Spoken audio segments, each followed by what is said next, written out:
মিশকাত জামাতের কেন্দ্রীয় পরীক্ষায় কৃতিত্ব অর্জন করলেন ৩ মেধাবী। রাজধানী ও নারায়ণগঞ্জের ৩ শিক্ষার্থী মিশকাত জামাতের কেন্দ্রীয় পরীক্ষায় শীর্ষ ৩ স্থান অধিকার করে ব্যাপক সাফল্য অর্জন করেছে। সম্প্রতি প্রকাশিত ফলাফলে এই ৩ মেধাবী প্রথম, দ্বিতীয় ও তৃতীয় স্থান লাভ করে মাদ্রাসা ও তাদের এলাকার সুনাম উজ্জ্বল করেছে।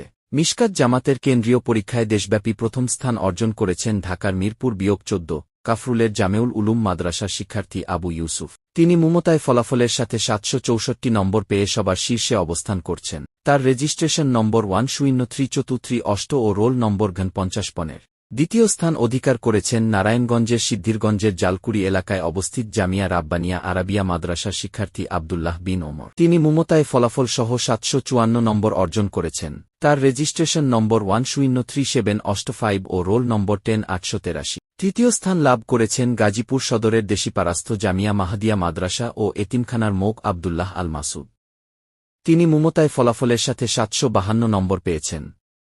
তার রেজিস্ট্রেশন নম্বর 100215 ও রোল নম্বর 458। ৩ শিক্ষার্থীর এই কৃতিত্ব তাদের মাদ্রাসা ও অভিভাবক মহলে ব্যাপক আনন্দ ও উচ্ছ্বাস সৃষ্টি করেছে।